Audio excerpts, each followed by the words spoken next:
Bienvenidos alumnos a esta nueva clase sobre virus de importancia en hemoterapia, dentro de la carrera de Tecnicatura Universitaria en Hemoterapia e Inmunohematología. Como ya me presenté en la primera clase de esta materia de microbiología, soy la doctora María de los Ángeles Pando y trabajo como docente en el Departamento de Microbiología de esta Facultad de Medicina de la Universidad de Buenos Aires. Vamos a empezar recordando qué son los virus.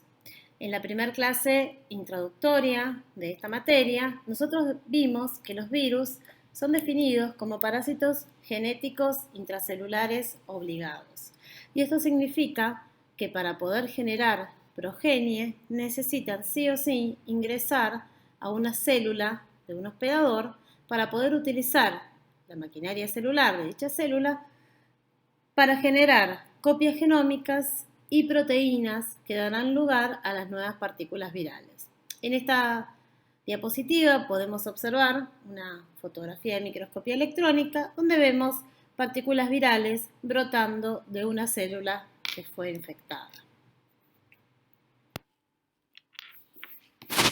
Los virus son capaces de infectar distintos tipos de células. Algunos virus pueden infectar células de plantas, otros pueden infectar células de animales.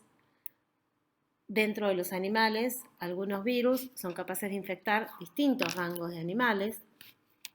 Y también hay virus que pueden infectar células procariotas como las bacterias.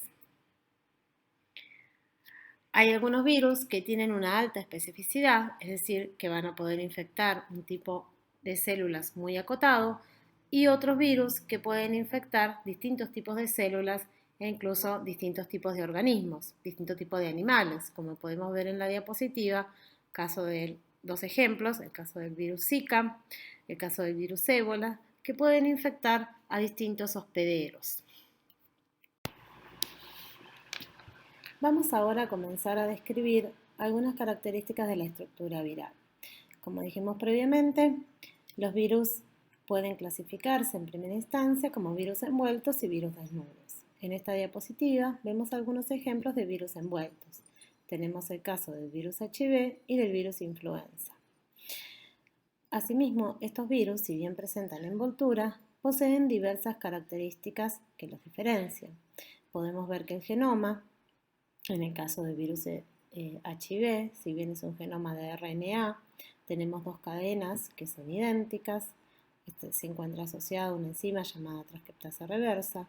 Rodeando a este genoma podemos observar la nucleocápside de tipo icosaédrica, que en este caso está formada por la proteína P24. Por fuera de este podemos ver la envoltura viral, formada por una membrana lipídica, en la cual están insertas glicoproteínas virales, como la GP41 y la GP120. Estas proteínas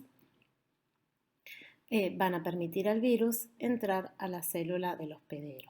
En el caso del virus influenza, que vemos hacia la derecha de la diapositiva, vemos un genoma de tipo RNA, que en este caso es segmentado, con 8 segmentos, donde cada uno de esos segmentos codifica para proteínas diferentes.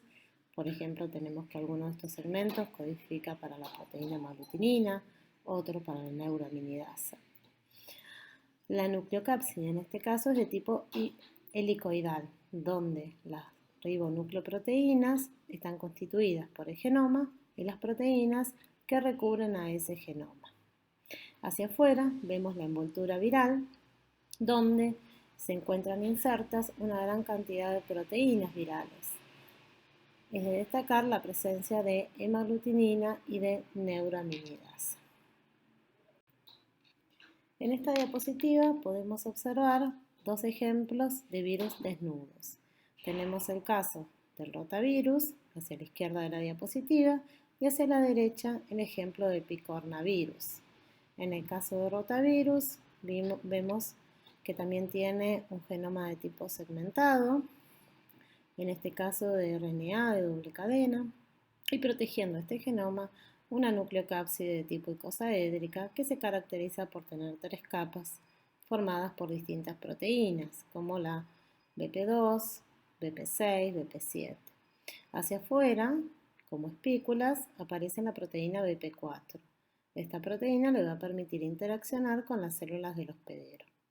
El otro ejemplo del picornavirus, también tenemos un virus con simetría icosaédrica, con un genoma de tipo RNA y hacia afuera está nucleocápsides con distintas proteínas. Como les mencioné un poco en los ejemplos que fuimos viendo, la simetría de la cápside puede variar. Esta cápside puede ser de tipo icosaédrica, de tipo helicoidal, puede ser de tipo compleja, como es el caso del virus Pox, o puede ser mixta, es decir, que una parte del virus posee una simetría icosaédrica y otra parte posee una simetría de tipo helicoidal, como es el caso de los bacteriófagos, que son virus que tienen la capacidad de infectar bacterias. En cuanto a los tipos de genoma, como también mencionamos en los ejemplos anteriores, puede ser de tipo DNA, RNA, puede ser lineal, puede ser segmentado, de polaridad positiva, de polaridad negativa, de simple cadena, de doble cadena. Aquí vemos algunos ejemplos. Por ejemplo, el virus herpes tiene un DNA lineal de doble cadena. Y tenemos otro ejemplo, como virus RNA, el virus sarampión, que es un RNA lineal de simple cadena de polaridad negativa, además de los otros ejemplos que vimos en las diapositivas anteriores. Todas estas características de los virus se pueden resumir en esta diapositiva. No es la idea que en este curso ustedes aprendan en detalle las características de cada una de las familias de los virus. Simplemente esta diapositiva es para que puedan apreciar la diversidad viral y cuáles son las principales características que se toman en cuenta para poder clasificar los virus. Entonces tenemos que el tipo de genoma es una característica importante, puede ser RNA, puede ser DNA, la simetría de la cápside, de tipo icosaédrica o helicoidal, el que sean desnudos o envueltos, y más específicamente las características de ese genoma, si es de doble cadena, de simple cadena, si es lineal o segmentado, si hay una copia o dos copias, si es de polaridad positiva o negativa. Todas estas características se utilizan para clasificar a los virus en familias, como podemos verlas en el ejemplo de esta diapositiva.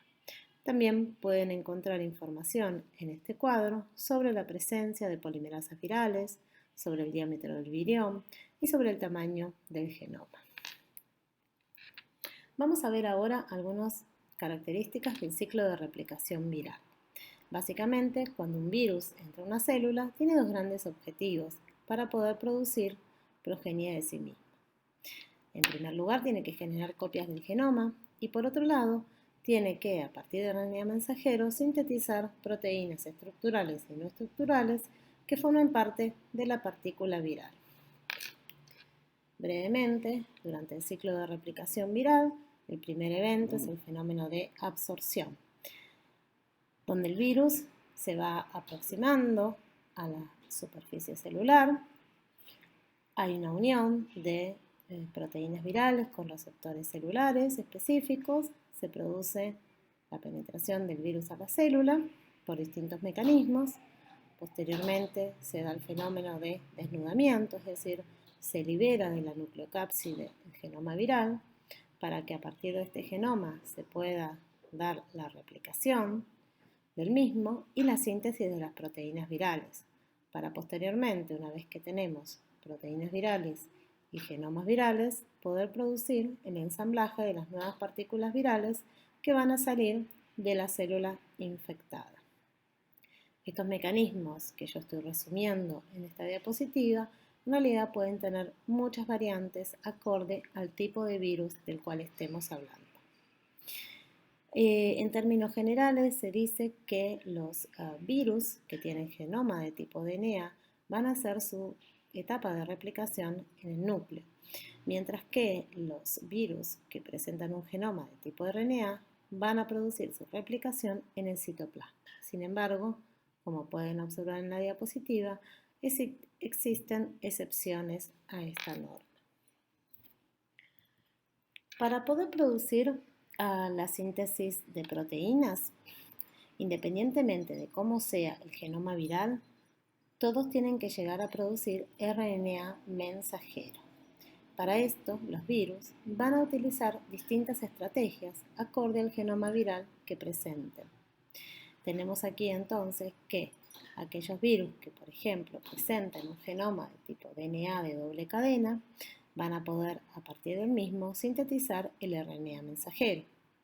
En el caso de los virus de DNA de simple cadena de polaridad positiva, a partir de esa hebra se va a producir un DNA de doble cadena, a partir del cual entonces se va a sintetizar el mensajero.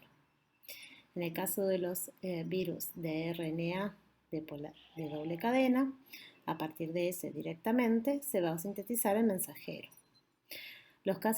Los virus que tienen RNA de polaridad positiva, en algunos casos pueden actuar directamente como mensajeros y otros van a tener que producir previamente una hebra de RNA de polaridad negativa a partir del cual se va a producir el mensajero.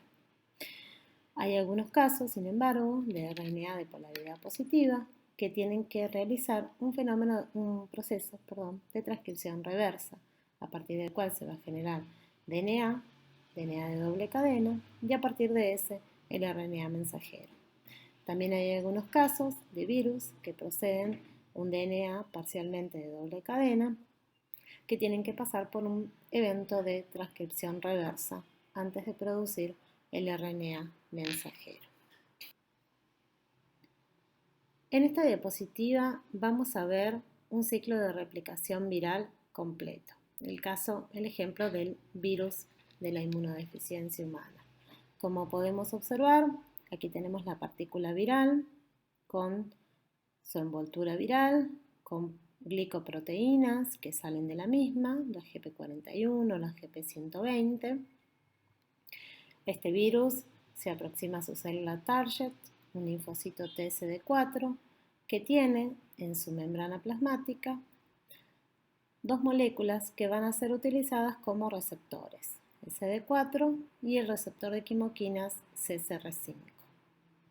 Estas dos moléculas celulares van a poder ser utilizadas por el virus como receptores para entrar en la célula, a partir de su unión con glicoproteínas específicas virales. Como vamos a observar en este video, esta unión produce un cambio transformacional en estas proteínas que lleva a la fusión de la envoltura viral con la membrana plasmática de la célula.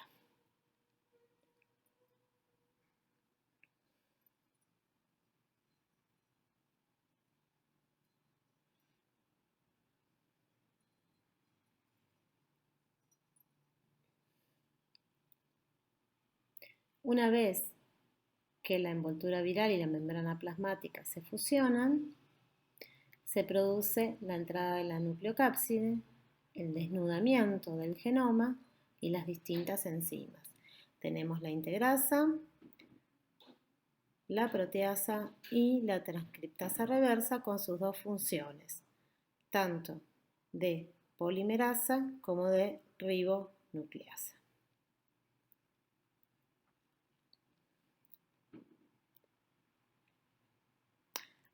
A partir de esta enzima, entonces, se produce, en primer lugar, una hebra de DNA para luego producirse un DNA de doble cadena.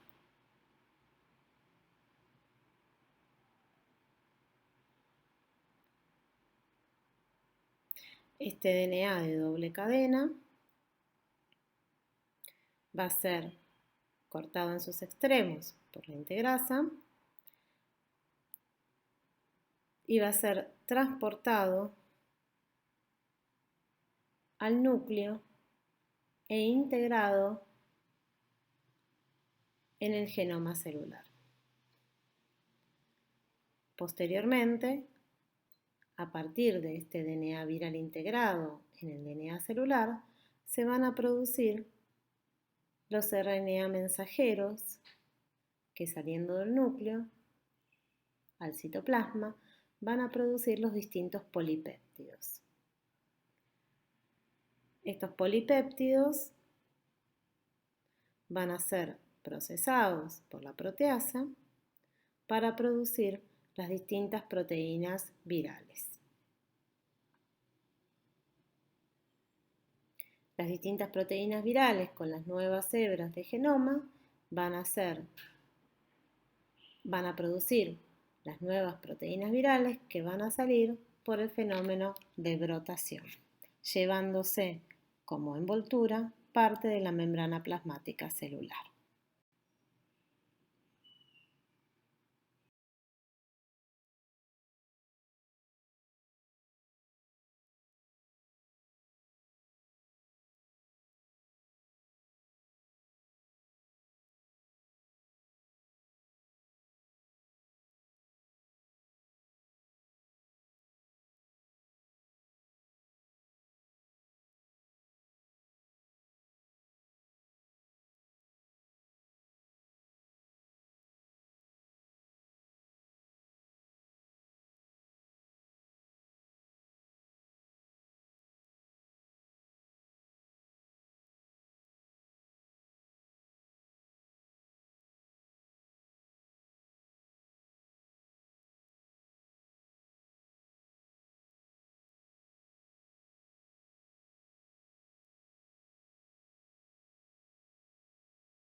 Durante el fenómeno de replicación viral que vimos en la diapositiva anterior, durante la replicación, se genera variabilidad genética.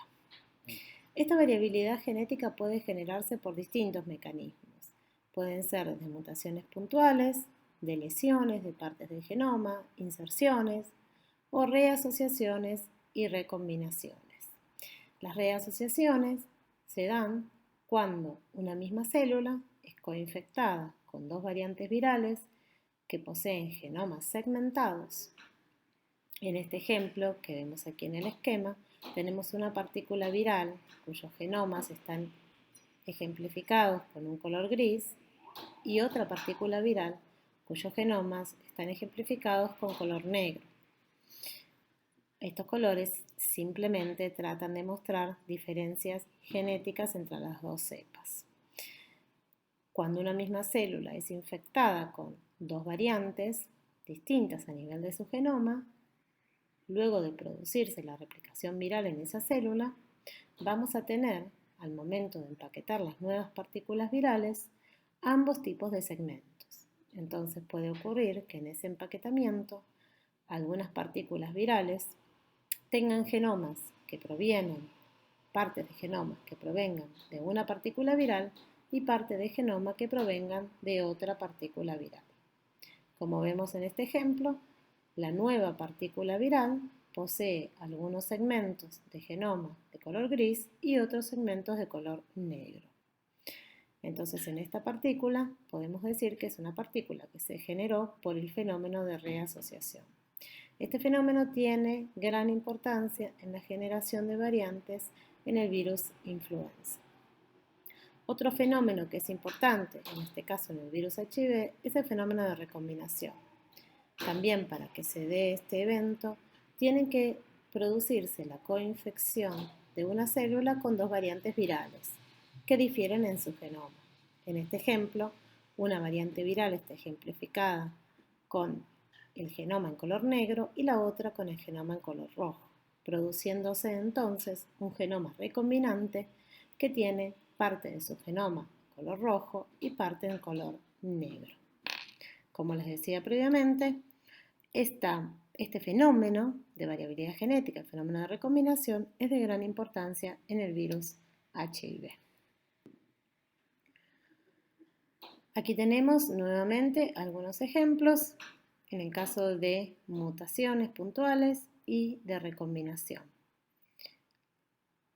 En el fenómeno de recombinación que tenemos aquí ejemplificado, tenemos una célula que es infectada con dos variantes virales y la progenie viral, como se puede observar, tiene un genoma recombinante producido a partir de la recombinación durante el proceso de replicación viral entre dos genomas que poseen diferencias. El fenómeno de reasociación, aquí ejemplificado con distintas variantes del virus influenza. Como les decía previamente, la reasociación es un fenómeno que genera una gran variabilidad en el virus influenza que ha dado lugar a pandemias por el gran cambio que se genera a nivel genético en el virus de la gripe cuando se da este fenómeno. Otro ejemplo de importancia en el fenómeno de reasociación se da en el rotavirus. Este fenómeno de reasociación es utilizado para la generación de vacunas. Vamos a revisar ahora las distintas vías de infección por las cuales los virus pueden ingresar en el organismo. Como vemos en esta diapositiva, los virus pueden entrar por la conjuntiva, por el tracto respiratorio, por el tracto alimenticio, por el tracto urogenital. Y si bien la piel y las mucosas son una excelente barrera para proteger al organismo, si ocurren injurias en la misma, pueden entrar distintos agentes. Aquí tenemos ejemplo, por ejemplo, de los virus que pueden entrar a través de artrópodos. También la vía de transmisión de la madre al hijo es una vía de gran importancia para algunas infecciones. Esta vía puede tanto darse a través de durante el embarazo, en el momento del parto o también por la lactancia. Estas vías cambian en importancia acorde a la infección viral. Vamos a empezar ahora a describir en mayor detalle las distintas vías de transmisión. La vía de transmisión sanguínea es una de las más relevantes para la práctica que ustedes van a realizar. A través de transfusiones sanguíneas pueden, por supuesto, transmitirse algunos agentes que circulan en sangre. Actualmente, con los diagnósticos que se realizan en banco de sangre, el riesgo disminuye sustancialmente, ya que se están utilizando o se deberían utilizar las técnicas de mayor sensibilidad para poder proveer sangre segura a los receptores. También el uso compartido de material inyectable, así como materiales que no hayan sido correctamente esterilizados y que se utilicen para hacer tatuajes o piercing, pueden ser una vía de transmisión. Sin embargo, si estas prácticas se realizan con material estéril, no conllevan ninguna probabilidad de transmisión de agentes. Algunos ejemplos de virus que pueden transmitirse por vía sanguínea son el virus de la inmunodeficiencia humana y los virus de hepatitis B y C. También algunos virus pueden transmitirse mediante vectores. Algunos virus que circulan en sangre pueden ser transmitidos por vectores, como es el caso del virus dengue, el virus Zika, el virus chikungunya, la fiebre amarilla. No todos los virus que circulan en sangre van a ser probables de transmitir por vectores, dado que es necesario que en estas transmisiones se produzca un periodo de incubación extrínseca en el vector. Además, algunos de estos virus, como es el ejemplo del virus Zika, además de transmitirse por vectores, puede transmitirse de la madre al niño en la mujer embarazada. La transmisión aérea es una vía muy importante para muchos virus. Cuando se da una infección respiratoria, se producen generalmente tos, estornudos que liberan estas partículas virales hacia el medio. Acorde a la cercanía que otro individuo pueda tener, existe una cierta probabilidad de que entre por mucosa respiratoria alguno de estos agentes de vía respiratoria. También se puede dar la transmisión a través de fómites contaminados. Algunos de los virus que se transmiten por esta vía son el virus sarampión, influenza, los rinovirus, sincicial respiratorio y el coronavirus como el COVID-19 que está causando la pandemia actual. Otra vía de transmisión importante para muchos virus es la vía sexual. En esta diapositiva podemos ver algunos ejemplos del virus de la inmunodeficiencia humana, el virus herpes y el virus del papiloma humano. Simplemente para mostrarles que si bien estos tres virus se transmiten por mucosa sexual, los mecanismos de transmisión involucran distintos tipos celulares. Por ejemplo, en el caso del virus HIV tenemos células dendríticas con un rol clave en la transmisión y en el caso del virus herpes tenemos células neuronales. Otra vía de transmisión importante es la vía de transmisión fecal-oral. Hay algunos virus como el virus de la hepatitis E, el virus de la hepatitis A, los enterovirus, rotavirus, que pueden entrar al tracto gastrointestinal a través de aguas, alimentos contaminados o fómites contaminados. Estos virus son luego eliminados a través de las heces. Vamos a hablar ahora de la espacialidad de las infecciones virales, las cuales pueden ser clasificadas como diseminadas o localizadas. Tenemos algunas infecciones que pueden ser de tipo localizadas, como los rinovirus, por ejemplo, donde la infección viral no se disemina hacia otros sistemas, hacia otros órganos, fuera del tracto respiratorio. Y tenemos ejemplos de infecciones diseminadas, como el virus sarampión, donde si bien el virus ingresa por tracto respiratorio, luego hace una infección diseminada, causando una inmunosupresión transitoria. El virus es luego eliminado por vía respiratoria.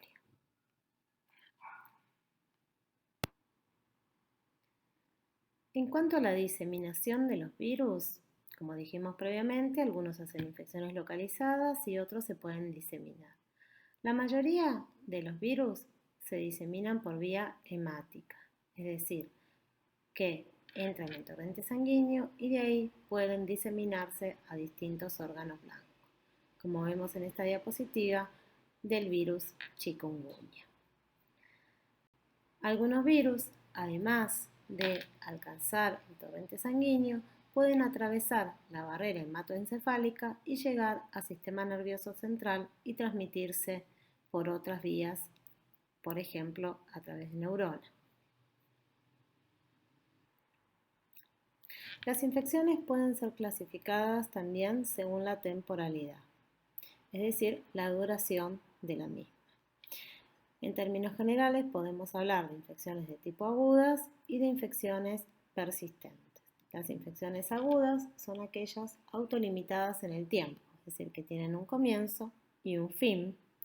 Como podemos observar en la gráfica A, tenemos una infección donde hay una curva ascendente con un pico de replicación viral que luego desciende hasta llegar a cero, donde la infección ha sido finalizada. Por supuesto que la infección aguda puede ser de gran gravedad y llevar a la muerte del paciente.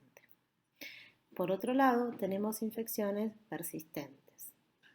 Lo que define a una infección persistente es justamente la persistencia del virus en el organismo. Sin embargo, la replicación del virus puede ser variable. Hay infecciones persistentes crónicas, donde hay una replicación viral constante, aunque puede ser de distinta cuantía, y hay otro tipo de infecciones persistentes de tipo latentes, donde la replicación viral no es continua. Hay periodos donde el virus está en latencia y hay periodos donde hay replicación activa. Por otro lado, también tenemos algunos tipos de infecciones persistentes lentas, donde la replicación viral va aumentando a lo largo del tiempo.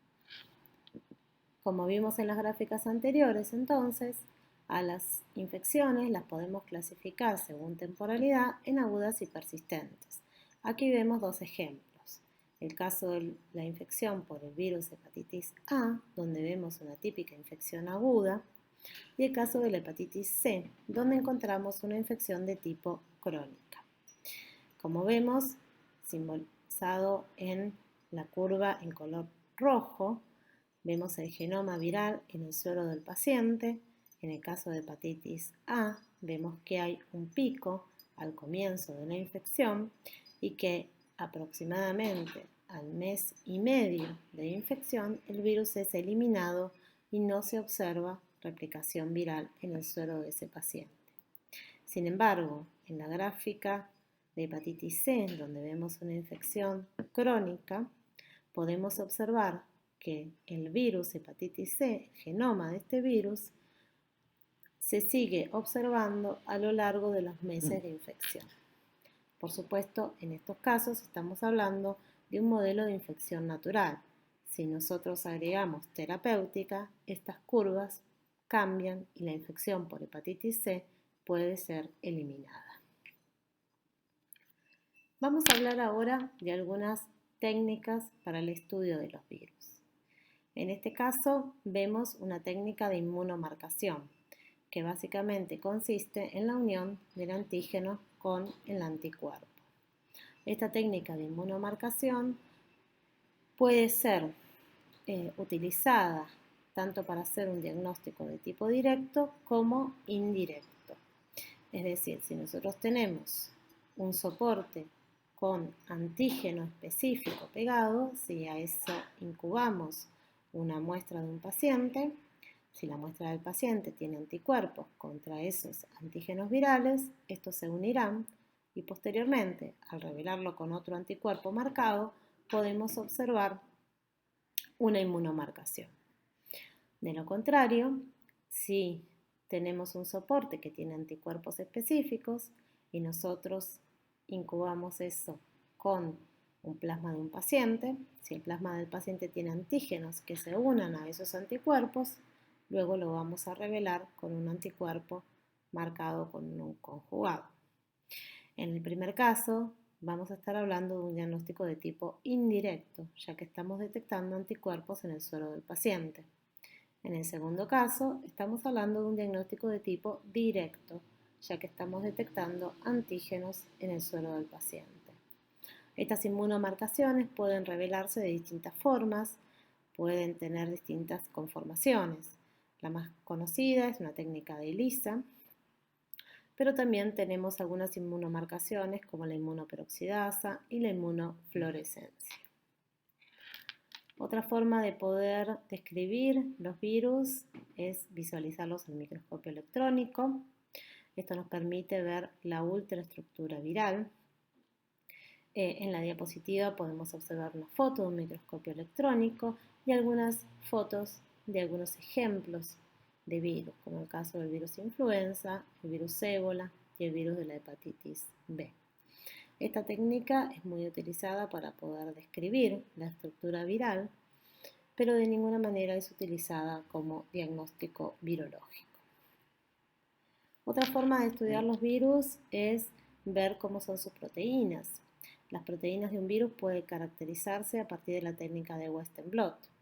Ustedes recordarán que habrán visto en alguna materia previa de bioquímica que la técnica de Western blot consiste en una corrida electroforética a partir de un purificado viral, donde en esa corrida electroforética, un gel de poliacrilamida, se separan por peso molecular las distintas proteínas.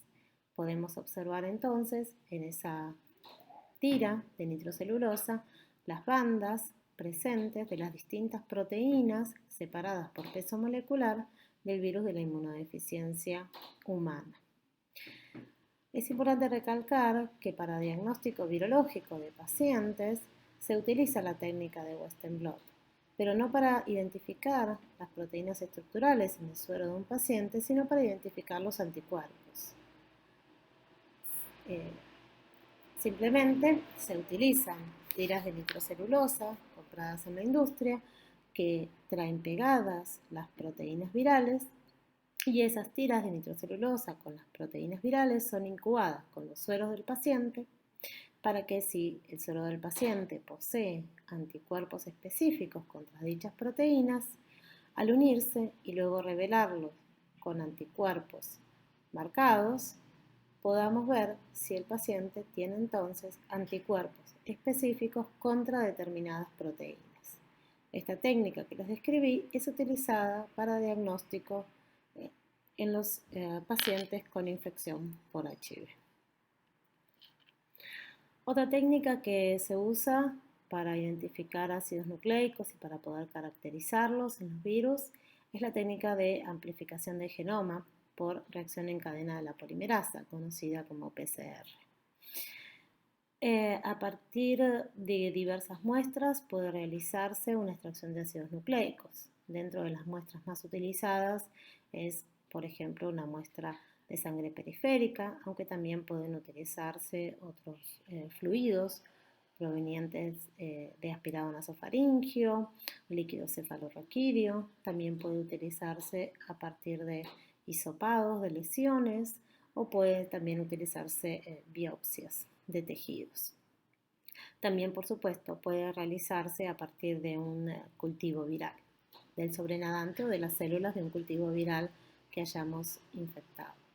Entonces, a partir de estos distintos tipos de muestras, puede realizarse la extracción de ácidos nucleicos. Esta extracción, purificación de ácidos nucleicos puede realizarse con equipos comerciales o puede realizarse por algunos métodos caseros.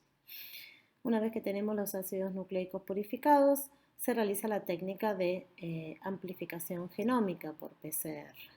A partir de esta técnica de PCR vamos a obtener una gran cantidad de genoma y una vez que tenemos ese genoma podemos revelarlo a partir de un gel de agarosa y si también queremos realizarlo podemos hacer una secuenciación nucleotídica. Esto es de particular interés cuando estamos describiendo algunos virus y también es utilizado para el seguimiento de pacientes para observar, por ejemplo, si tienen alguna mutación asociada a resistencia, algún antiviral, o para poder caracterizarlo a nivel de genotipo. La caracterización de genotipos y la evaluación de resistencia son datos de gran importancia en la clínica para algunos virus. Vamos ahora a comenzar a hablar de aquellos virus que tienen importancia en la transmisión sanguínea. Como ustedes pueden ver en esta diapositiva, de las pruebas para selección de donantes que se realizan en Argentina, la mayoría de ellas corresponden a virus. Tenemos entonces que para el caso de hepatitis B se realizan dos pruebas diagnósticas, la medición de antígeno S y de anticore, anticuerpos contra el core del virus. En el caso de hepatitis C se miden anticuerpos totales. En el caso de HIV se miden tanto anticuerpos como antígenos del virus. Y en el caso de HTLV se utiliza actualmente la medición de anticuerpos. Además de estos virus, se detecta la infección por Chagas, por dos pruebas, por sífilis y de brucelosis. En esta diapositiva les quiero comentar un poco por qué estos virus son diagnosticados. Y esto tiene que ver con la importancia que tienen en nuestro país en cuanto a las prevalencias. En esta tabla podemos observar las prevalencias de estos agentes en dos periodos de tiempo, donde podemos observar que en todos los virus estas prevalencias de infección han bajado a lo largo del tiempo. Sin embargo, en el caso de sífilis, que no vamos a ahondar en esta clase, esta prevalencia ha aumentado. En el caso del virus HIV, tenemos una frecuencia actual de 0,18%. En el caso de HTLV, esta frecuencia es de 0,18%. En el caso del antígeno de hepatitis B, estamos hablando de un 0,2%. Y en el caso del anticore, en 1,3%. Para hepatitis C se ha detectado un 0,34% de prevalencia. Recuerden que estos datos de prevalencia son realizados sobre muestras de donantes que pasaron por un screening inicial de factores de riesgo. Sin embargo, podemos observar que pese a ese screening, las prevalencias encontradas no son para desestimar. Bien, entonces, vamos a centrarnos ahora en hablar algunas características importantes de estos virus de importancia en hemoterapia, aquellos que son, en particular, de detección obligatoria en Argentina, el HIV, la hepatitis B y C y el HTLV. Sin embargo, es importante que ustedes sepan que hay otros virus con potencial probabilidad de ser transmitidos por sangre, aunque debido a diversas características, como que la viremia que tienen es de baja cuantía y que la probabilidad de encontrarlo en un donante de sangre es baja, no se testean actualmente en banco de sangre. Vamos a discutir algunos de estos aspectos más hacia el final del seminario. Vamos a empezar hablando del HIV. Como pueden ver en esta diapositiva, el HIV ha causado una pandemia.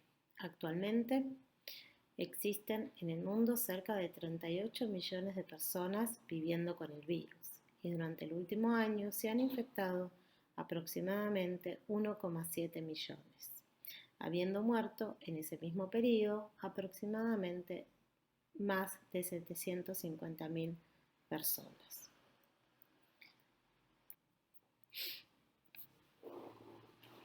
En esta diapositiva podemos observar algunos datos sobre la situación del HIV en Argentina. En nuestro país tenemos un programa de SIDA desde hace ya muchos años, que es el encargado de proveer el diagnóstico y el tratamiento para los pacientes de forma gratuita. Además, recopila información epidemiológica a partir de estudios propios, a partir de notificaciones obligatorias y a partir de estudios realizados con centros de investigación. En esta diapositiva lo que podemos observar es que aproximadamente se estima que un total de 130.000 personas viven con HIV en nuestro país. Sin embargo, algunas de ellas no sabrían que están infectadas. Este porcentaje no es despreciable, asciende al 20%. Si bien la prevalencia en banco de sangre, como vimos en diapositivas anteriores, tiene valores bajos, por debajo del 1%, en algunos grupos de la población esta prevalencia es elevada. Por lo tanto, hablamos de que la epidemia de HIV en nuestro país es de tipo concentrada, ya que tenemos varios grupos de la población donde la frecuencia es mayor al 5%. Dentro de estos grupos se destacan las mujeres trabajadoras sexuales trans, los hombres que tienen sexo con hombres y los usuarios de drogas. Como podemos observar, varían de prevalencias entre un 5 y un 35%. Como decíamos antes, hay estimado un valor entre 110 y 130.000 personas viviendo con HIV, depende el año de la estimación. Sin embargo, no todas ellas saben su diagnóstico. Entonces, tenemos una estimación que habla de que aproximadamente entre un 80 y un 70% de las personas están diagnosticadas y de ellas una menor porción están en tratamiento, llegando a ser menos del 50% del total de los casos positivos. Y por otro lado, cerca del 30% de los individuos que tienen HIV llegan a tener cargas virales indetectables. Actualmente, a nivel mundial, se está trabajando en tratar de lograr lo que llamamos la cascada de 90-90-90. Esto quiere decir que es importante para poder controlar la epidemia de HIV-Sida lograr que el 90% de las personas con infección sean diagnosticadas y que de las personas diagnosticadas el 90% accedan al tratamiento antirretroviral y de ellas el 90% logren tener cargas virales indetectables. ¿Por qué es esto tan importante? Porque se sabe en estudios realizados en varios países que cuando las personas con infección por HIV logran tener carga viral indetectable, esto es decir, una cantidad por debajo de 50 copias de virus circulando en sangre periférica, tienen una muy baja probabilidad de transmitir el virus. Por lo tanto, se sabe que cuando las personas tienen esta carga viral indetectable, se pueden frenar las cadenas de transmisión. De esta manera, se ha estimado que si el 90% de las personas infectadas logran tener estas cargas virales indetectables, se podría llegar a controlar la epidemia de HIV para que ésta deje de ser un problema en salud pública como lo es actualmente. En la gráfica que les muestro en la diapositiva, lo que vemos en color verde son los datos de Argentina para el año 2013, ya hace varios años, y en rojo, qué es lo que falta para lograr lo que eran los objetivos para el año 2020. Como pueden observar en esta gráfica, aún faltaban un alto porcentaje de individuos para poder lograr este 90-90-90 que proponen los organismos internacionales. Actualmente no se ha llegado a estos objetivos, aunque sí se ha mejorado muchísimo en el diagnóstico, en el tratamiento y en lograr un mayor porcentaje de individuos con cargas virales indetectables. Es importante recalcar que, como les dije previamente, en Argentina tenemos una dirección de SIDA que garantiza el acceso al tratamiento, en primer lugar al diagnóstico y posteriormente al tratamiento de forma gratuita. Sin embargo, existen muchas barreras fuera de este acceso al diagnóstico y al tratamiento que impiden que los individuos lleguen al mismo. Muchos de los esfuerzos que está realizando actualmente el Programa Nacional y las direcciones locales de las distintas jurisdicciones están enfocados a acercar el diagnóstico a las personas, ya que es el primer paso para poder lograr llegar a tener personas con tratamiento antirretroviral y con carga viral indetectable y, como les decía previamente, de esta manera poder controlar la epidemia de HIV-Sida. Vamos a describir ahora a grandes rasgos las características de esta partícula viral.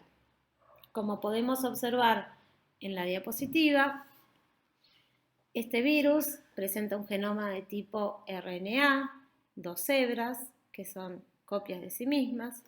Asociado a este genoma, presenta una enzima que es de gran importancia para el ciclo de replicación, que es la transcriptasa reversa.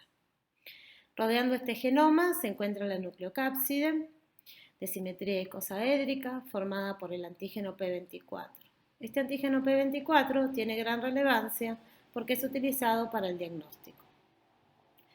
Por fuera de la nucleocápside encontramos la envoltura, que está formada por una membrana lipídica y por proteínas como la GP41 y la GP120, que son utilizadas para permitir la entrada del virus a la célula. En esta diapositiva podemos observar la organización del genoma, donde podemos ver el gen GAG que codifica para distintas proteínas estructurales, dentro de las cuales se destaca esta proteína P24 que les mencionaba anteriormente. Tenemos también el gen POL, que codifica para enzimas, la proteasa, la transcriptasa reversa y la integrasa, y el gen M, que codifica para proteínas de la envoltura. También tenemos una serie de genes accesorios, como BIF, BPR, BPU y NEF. Es importante conocer que dentro del virus, de este virus, tenemos una gran diversidad. Es un virus variable. Se han descrito alrededor del mundo distintos subtipos que llamamos A, B, C, D, E, F, así como diversas formas recombinantes. Las formas recombinantes son cada vez más frecuentes. Algunas formas recombinantes han circulado en alta frecuencia y son llamadas formas recombinantes circulantes. En nuestro país tenemos una coexistencia entre el subtipo B y las formas recombinantes BF, aunque por supuesto también se encuentran otros subtipos y otras formas recombinantes en menor frecuencia. Es importante que ustedes conozcan la diversidad viral porque es necesaria tenerla en cuenta para el diseño de métodos diagnósticos que permitan identificar todas las variantes virales. Vamos a revisar ahora las vías de transmisión de este agente. La vía de transmisión sexual es una de las más frecuentes, no por la frecuencia en sí misma de la transmisión, sino porque es la que se reporta en la mayor cantidad de casos a nivel mundial. Es decir, la mayor cantidad de individuos infectados en el mundo adquirió el virus a través de transmisión sexual. Por supuesto, durante la transmisión sexual, el virus puede transmitirse por contacto directo con distintos fluidos corporales, como las secreciones vaginales, semen, fluidos preseminales, sangre, lesiones en la piel y mucosas. El virus puede transmitirse tanto entre hombres, entre mujeres, de hombre a mujer y de mujer a hombre, aunque como está simbolizado en la diapositiva, con distintas frecuencias, siendo la vía más frecuente entre hombres y la menos frecuente entre mujeres. Entre los hombres, en una relación sexual, el hombre que tiene el rol receptivo en la relación sexual tiene más riesgo de adquirir la infección que el que tiene el rol insertivo, porque tiene más mucosa expuesta, retiene fluidos. En el caso de la transmisión entre hombres y mujeres, las mujeres tienen más riesgo de adquirir la infección que los hombres, dado que también las mujeres tienen mayor superficie expuesta y retienen también los fluidos. En cuanto a los tipos de relaciones, tanto las relaciones anales como vaginales y orales pueden ser una vía de adquisición de la infección, siendo las relaciones anales las de mayor frecuencia. Esto tiene que ver con que las relaciones anales pueden tener mayor probabilidad de tener microtraumatismos que permitan la entrada del virus al organismo. Es por esto que la frecuencia de infección por HIV es mayor en las mujeres trans y en los hombres que tienen sexo con hombres, en particular los que tienen un rol receptivo, dado que la vía de entrada anal es una de las más frecuentes. Por supuesto que para evitar la transmisión de este agente, se recomienda el uso consistente de preservativo para todas las prácticas y todos los tipos de relaciones, ya sea el preservativo masculino o el preservativo femenino, aunque está en menor medida difundido y es menos frecuente de poder encontrar en el mercado. Otra de las vías de transmisión muy importante es la transmisión de madre a hijo. El virus puede transmitirse tanto durante el embarazo, con mayor frecuencia en el último trimestre, en el momento del parto y durante la lactancia. Para esto, las medidas de prevención son tratamiento antirretroviral a la madre. Toda mujer embarazada debe seguir el tratamiento antirretroviral específico. En algunos casos se puede planificar realizar una cesárea. Se suspende la lactancia y también se da tratamiento antirretroviral al niño al momento del nacimiento. Por supuesto que cuanto menor es la carga viral en la madre gestante, menor va a ser la probabilidad de transmitir ese virus al niño. Cuando la primoinfección se da durante el embarazo, es decir, el pico más alto de replicación viral se da durante el embarazo, existe una alta probabilidad de transmitir este virus al niño. Con el tratamiento, la transmisión vertical, con todo el tratamiento completo que les expliqué recientemente, la transmisión se reduce casi a cero y no debería nacer ningún niño con infección por HIV. Sin embargo, en nuestro país la tasa de transmisión está cercana al 4%, y esto es porque muchas mujeres llegan al momento del parto sin haber pasado por un control prenatal que les hubiera podido diagnosticar esta infección y hacer el tratamiento preventivo para evitar la transmisión del mismo. Por último, tenemos la vía de transmisión sanguínea, de particular interés para ustedes. La transfusión de sangre o hemoderivados es una vía de transmisión con una alta probabilidad si esa sangre o hemoderivado tiene una infección por HIV. Por supuesto que utilizando sangre segura, testeada adecuadamente con las últimas tecnologías en banco de sangre, esta posibilidad se reduce.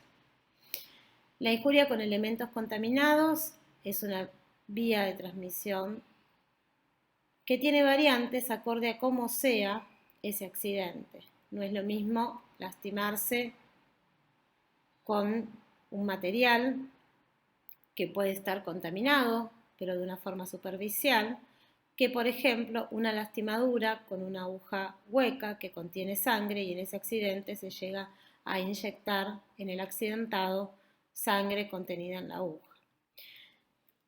Por supuesto que para evitar la transmisión de este agente a partir de este tipo de accidentes es necesario realizar las mejores prácticas posibles para disminuir el riesgo laboral de tener este tipo de accidentes y en el caso de que ocurran, realizar el tratamiento post-exposición que está disponible para esta infección.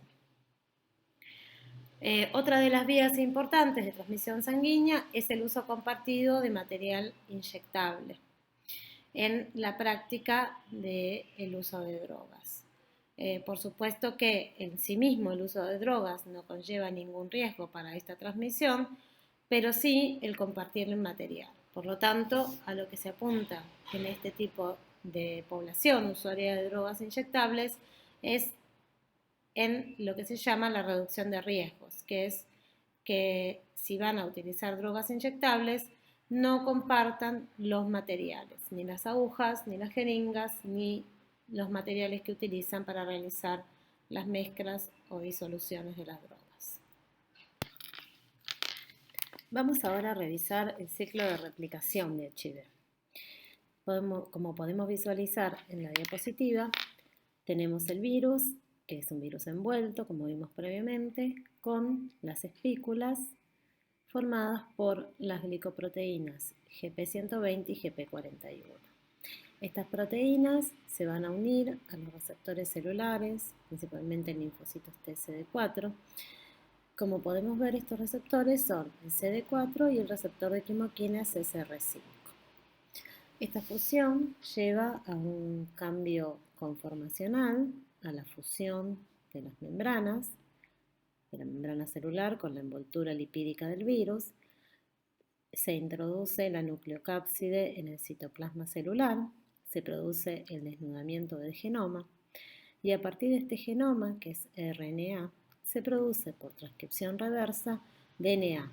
Posteriormente se completa el DNA a ser de doble cadena.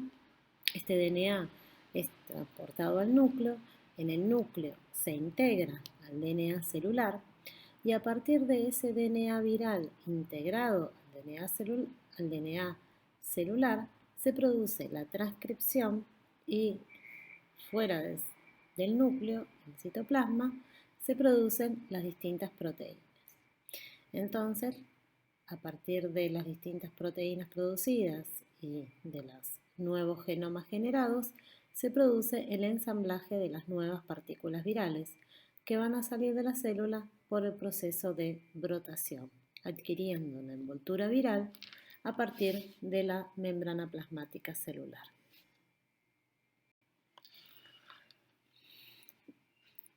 Vamos a ver en esta diapositiva algunos eventos de cómo ocurre la infección aguda por HIV. Entonces el virus puede entrar por mucosa.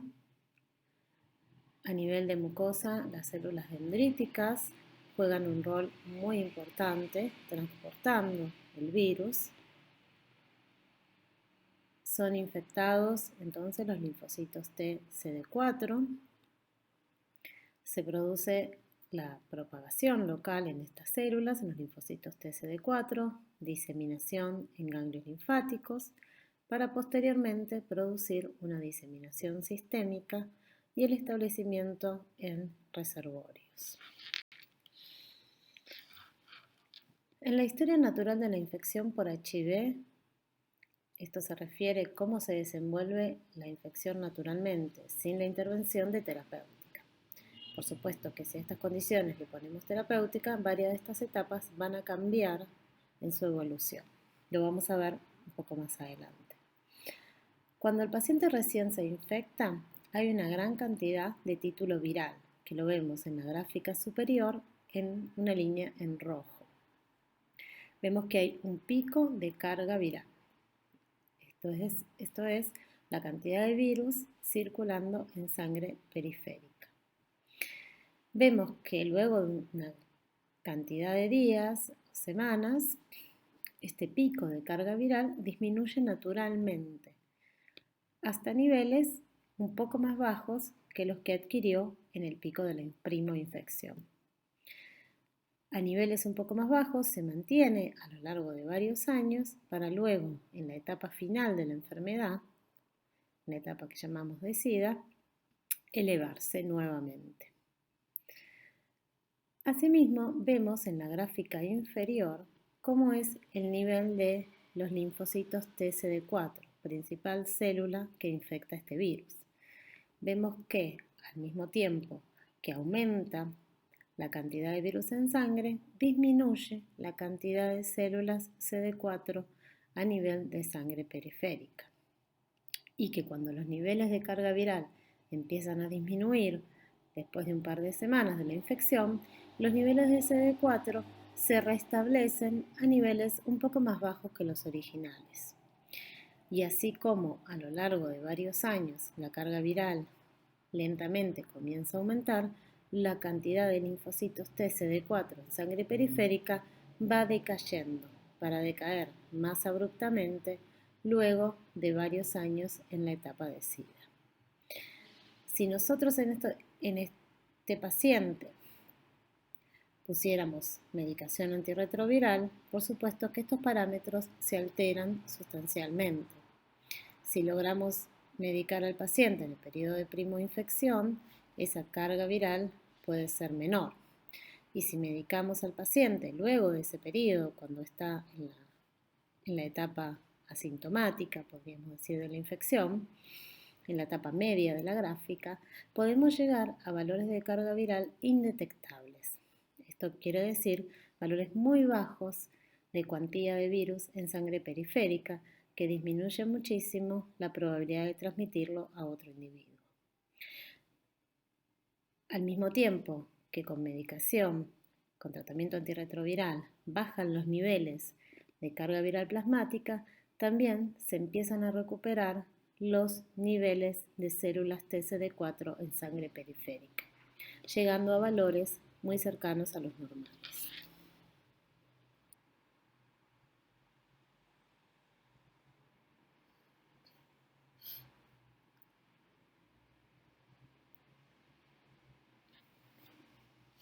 Vamos a comenzar a hablar ahora sobre el diagnóstico de infección para HIV. En esta gráfica, muy similar a la que vimos en la diapositiva anterior, tenemos detallados 3 marcadores importantes en la infección por HIV. Podemos ver una de las curvas que muestra cómo es el nivel de RNA de HIV en plasma. Otra de las curvas nos muestra cómo es el nivel de antígeno P24 del virus. Y por último tenemos cómo es la curva de los anticuerpos contra HIV. Como podemos observar, a partir del día 10 de infección se empieza a detectar el RNA viral.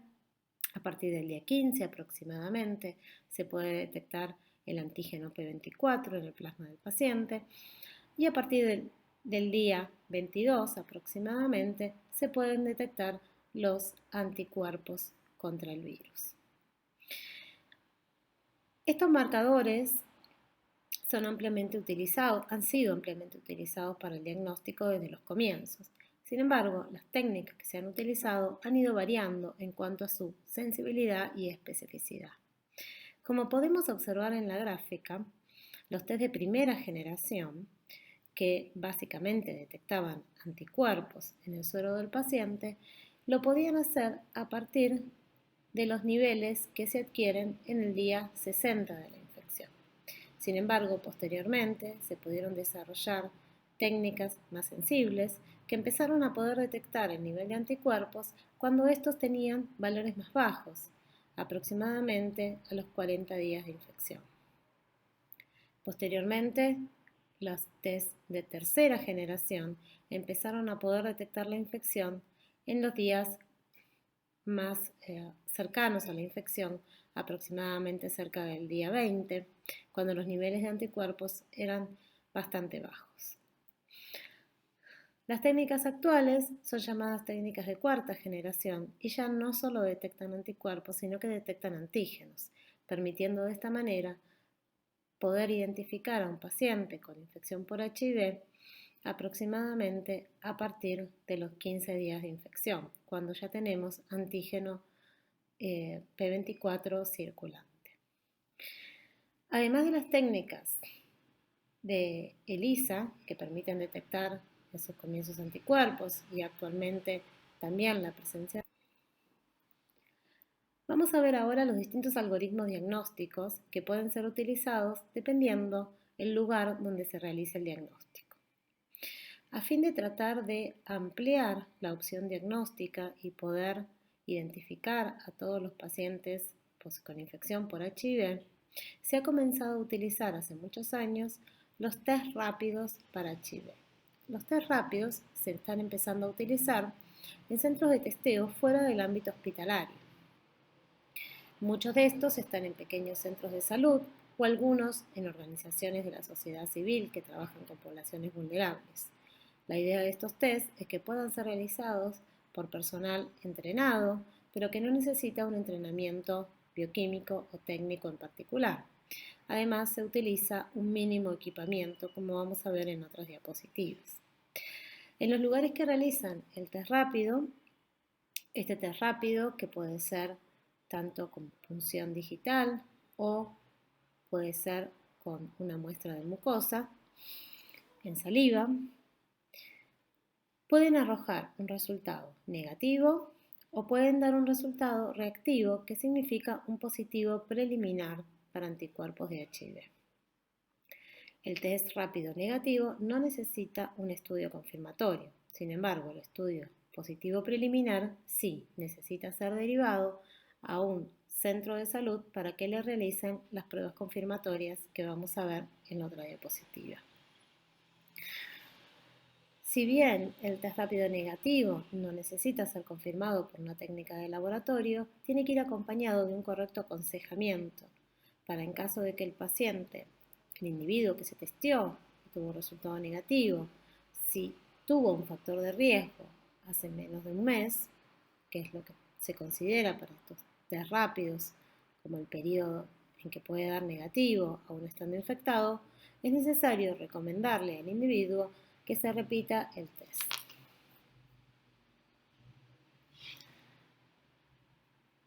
En los laboratorios que tienen la posibilidad de realizar técnicas de tipo ELISA, de tipo de carga viral, la técnica de elección es una toma de muestra de sangre periférica y la realización de una técnica de cuarta generación, es decir, que va a detectar tanto anticuerpos como antígenos. Ese es el método de screening que se recomienda.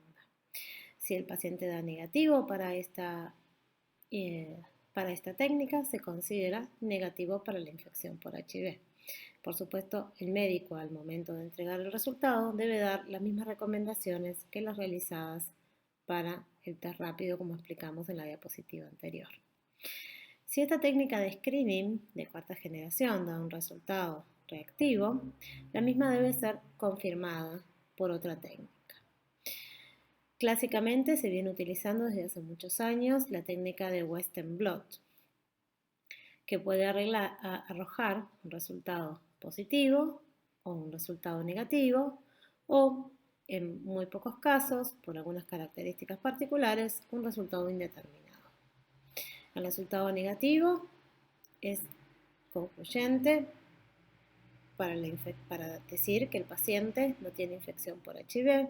El resultado positivo también concluye en que el paciente tiene una infección por HIV. El resultado indeterminado debe ser repetido. En el caso de un Western blot negativo, con un paciente que tuviera un test de screening positivo, acorde a la historia clínica del paciente, puede recomendarse la repetición del mismo o la derivación nuevamente para repetirlo en un periodo de tiempo considerado o para repetir con otra técnica de biología molecular. Actualmente, la mayoría de los lugares que realizan confirmación para el diagnóstico de HIV realizan una técnica de biología molecular. En preferencia se realiza la técnica de carga viral para HIV. Entonces, cuando el paciente tiene un resultado de screening positivo en el laboratorio, puede realizarse la técnica de Western blot o directamente y en preferencia la técnica de carga viral para HIV. Esta técnica de carga viral, si los valores de carga viral obtenidos en la misma tienen un número alto, van a poder arrojar un resultado confirmatorio. De lo contrario, si el valor es no detectable o valores de carga viral son muy bajos, cercanos a la línea de cutoff, entonces va a ser necesario recurrir a la técnica de Western blot como confirmatorio.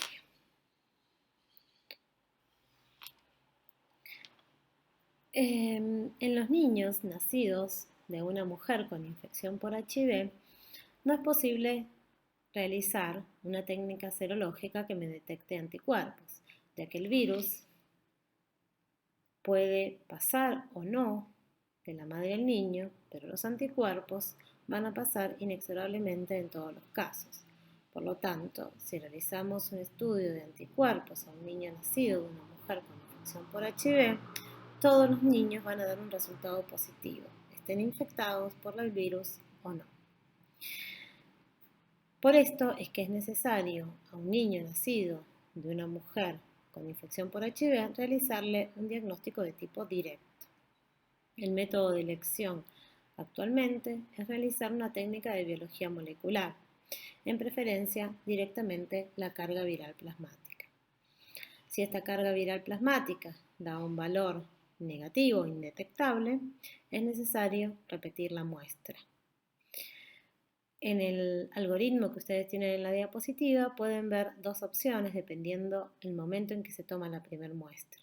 Pero básicamente se deben realizar al menos 2 muestras para confirmar que el individuo es negativo para la infección. En el caso de positivo, también se confirma con una nueva muestra. Vemos en esta diapositiva algunos ejemplos de test rápido para HIV. La mayoría de ellos se realizan a partir de sangre periférica obtenida por punción digital. La sangre es obtenida a partir de la punción con una lanceta, luego es tomada en un capilar y a partir de la toma realizada en el capilar es depositada en el dispositivo del test rápido. Como podemos observar en la diapositiva, vienen en distintas conformaciones, algunos vienen en tiras de cartón, como el que está en la parte izquierda inferior de la diapositiva, o en la parte superior que vienen en cassette de plástico. Cada uno de estos test rápidos contienen una ventana control que indica que la muestra fue obtenida de manera correcta y que el test se realizó de forma correcta. También existen algunos dispositivos, como el que está ejemplificado en la parte derecha inferior de la diapositiva, que pueden ser realizados a partir de saliva mucosa oral. Como les mencionaba antes, el Western blot es una técnica de elección utilizada para confirmar resultados de diagnóstico de infección por HIV, aunque cada vez es menos utilizada en la mayoría de los laboratorios y solo utilizada para casos excepcionales donde la carga viral, por su baja cuantía, pudiera no ser confirmatoria. Como podemos observar en esta diapositiva, el Western blot permite la detección de anticuerpos específicos en los pacientes infectados. Si bien en su construcción el Western blot se utiliza mucho para poder obtener proteínas virales a partir de una corrida electroforética, en el caso del Western blot con fines diagnósticos se utilizan kits comerciales que vienen con tiras de nitrocelulosa que traen proteínas virales provenientes de una corrida electroforética, por lo tanto separadas por peso molecular, en las cuales estas tiras de nitrocelulosa son incubadas con suero del paciente y si el suero del paciente tiene anticuerpos específicos contra dichas proteínas virales, se van a unir y luego al ser revelados vamos a poder observar como se ve en la diapositiva, las tiras de nitrocelulosa con las bandas específicas en color negro, donde se ven las proteínas a las cuales los anticuerpos del paciente se unieron. Existen criterios específicos de positividad que nos van a determinar cuándo un paciente es positivo para la infección por HIV acorde al patrón de bandas y cuándo es negativo. El negativo es la ausencia total de bandas y si alguna banda está presente pero no cumple el criterio de positividad, el diagnóstico es indeterminado. Uno de los estudios que se utiliza para monitorear la infección por HIV en los pacientes con diagnóstico previo es la carga viral plasmática. Como vimos en las diapositivas anteriores, actualmente esta técnica está incorporada al algoritmo diagnóstico. La técnica de medición de carga viral plasmática nos permite entonces saber la cantidad de virus que tiene un individuo circulando en sangre periférica. Para esto se utiliza muestra de sangre y si bien existen distintas técnicas en el mercado, la más utilizada se caracteriza por hacer una extracción de RNA de forma automatizada y luego la medición de la cantidad de virus a partir de una técnica de PCR en tiempo real. Les dejo anexo a esta presentación un video donde ustedes podrán observar una de las metodologías utilizadas, donde se puede observar en primer lugar la extracción automatizada y luego la realización de la PCR en tiempo real. Otra de las técnicas necesarias para realizar el monitoreo de la infección por HIV es el recuento de células T, CD4 y CD8. Esta técnica es realizada por citometría de flujo, obteniéndose los valores totales de células CD4, CD8, así como sus porcentajes y el radio entre las mismas. El resultado es normalmente devuelto, como pueden ver en la diapositiva, con estos valores totales y porcentuales y también con las gráficas provenientes del citómetro. Podemos ver un ejemplo de un equipamiento, de un citómetro, que es utilizado normalmente para esta medición. Otro de los estudios que es utilizado para el monitoreo de la infección por HIV cada vez con más frecuencia e incluso antes de instaurar la terapia antirretroviral es el estudio de resistencia. Para realizar este estudio lo que se realiza es obtener una muestra del paciente, realizar una extracción genómica y hacer una secuenciación del gen POL del virus en el paciente. A partir de esa secuencia del genoma viral, la misma es comparada con secuencias de bases de datos a fin de poder detectar si el paciente tiene alguna mutación asociada a resistencia a algún antirretroviral. Como podemos ver en la diapositiva, un secuenciador automático que es normalmente utilizado para poder obtener la secuencia viral.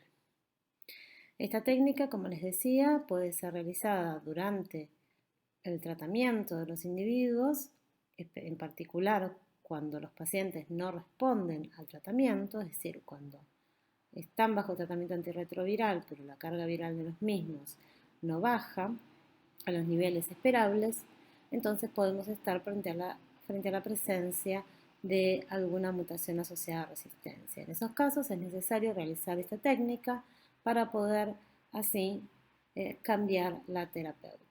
En los últimos años se instauró al inicio del tratamiento para poder ya desde el comienzo instaurar tratamientos focalizados a las cepas virales en el individuo. Vamos a comentar ahora algunas características de otro de los agentes de importancia en la hemoterapia, el HTLV, el virus de la leucemia T humana, donde podemos observar dos tipos, el 1 y el 2. Vamos a dar algunas características de estos dos tipos en las diapositivas más adelante. En términos generales estamos hablando de un retrovirus que comparte muchas de las características estructurales que describimos para el HIV en cuanto al genoma, la cápside y la presencia de una envoltura. Asimismo, muchos de los genes también son compartidos, como podemos ver, Tienen los 3 grandes genes que detallamos en HIV, GAG, POL y M, y hay algunas variaciones en cuanto a los genes accesorios. Focalizándonos ahora en la epidemiología de HTLV1, como podemos ver, es un virus que presenta un patrón de endemicidad, con algunas zonas del mundo con baja frecuencia y otras zonas que presentan mayor prevalencia. Además de esta distribución geográfica, tenemos algunas regiones dentro de los distintos países que presentan algunos focos de endemicidad, y esto a veces está relacionado con la presencia de algunos grupos originarios donde se ha reportado una mayor prevalencia de este agente. Como podemos ver, entonces aquí en esta diapositiva tenemos detallados algunas de las características que se veían en el mapa precedente. Entonces el HTLV1 es endémico en algunas partes de Sudamérica, en Japón, en África, Caribe e Irán, con una aproximación de que habría entre 10 y 20 millones de personas infectadas en todo el mundo. Como les decía entonces previamente, suele presentarse como clúster particulares en alguna región. En la mayoría de los casos con infección por HTLV1, los pacientes son asintomáticos, con solo un 2 a 5% de los portadores del virus que van a desarrollar enfermedad luego de muchos años de infección, aproximadamente pasados los 20 a 40 años. Es decir, que presentan un largo periodo de latencia clínica y un bajo porcentaje de individuos entonces van a desarrollar algunas de las patologías asociadas a este virus. En cuanto a las patologías asociadas, las dos más comunes son la leucemia T del adulto y la mielopatía o paraparesia espástica tropical. Estas son las patologías más frecuentemente reportadas. Como podemos observar en esta tabla, en cuanto a la leucemia de las células T, se desarrolla a partir de las 3 o 5 décadas luego de un periodo de latencia, y en cuanto a la paraparesia espástica tropical y mielopatía, se desarrolla entre 2 a 4 décadas después de la infección.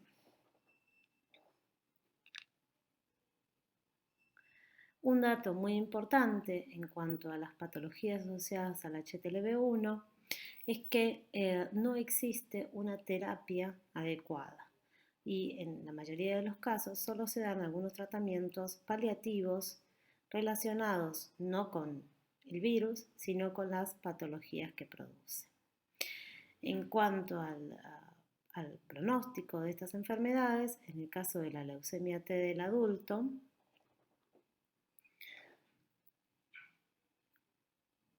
podemos observar que en la leucemia T entonces suele llevar a un desenlace fatal en la mayoría de los casos. Sin embargo, en la paraparesia espástica tropical, lo que ocasiona es una enfermedad progresiva que va causando invalidación en el paciente.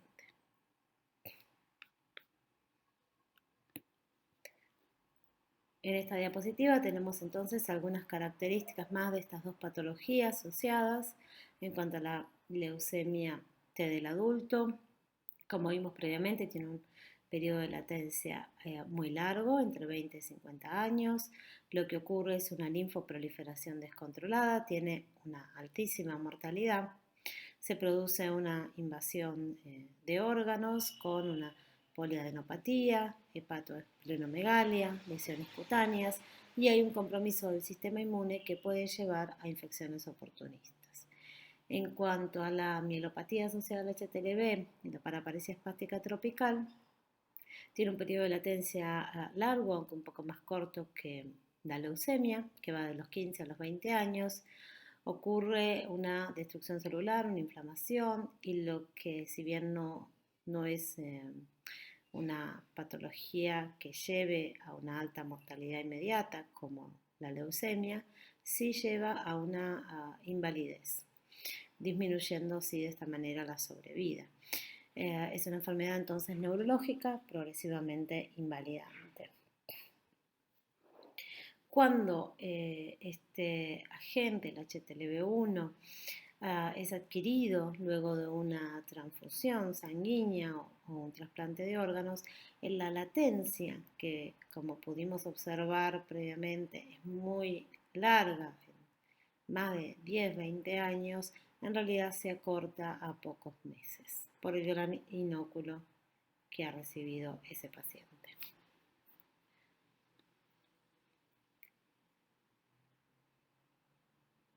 Como dijimos previamente, entonces, la gran parte de los individuos que estén infectados con el HTLV1 van a permanecer asintomáticos, por supuesto, portadores del virus y por lo tanto con capacidad de transmitirlo a otros individuos.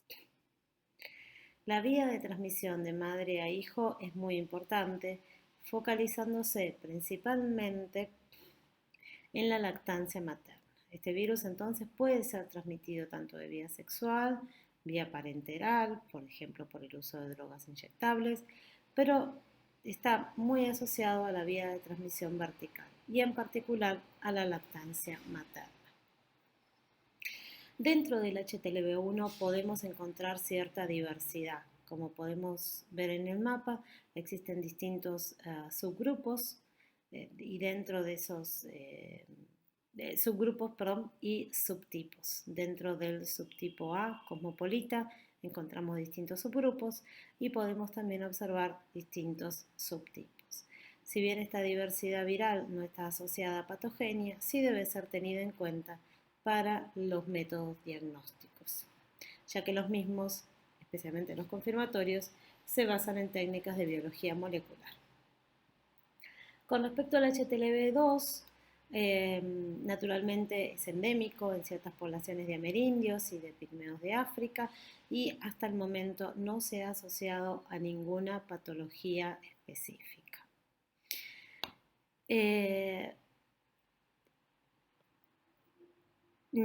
Así todo, se ha descrito que dentro del HTLV2 existen distintos subtipos, existe variabilidad, pero ninguno de estos distintos subtipos, ninguna de estas variantes ha sido asociada a distinta patología.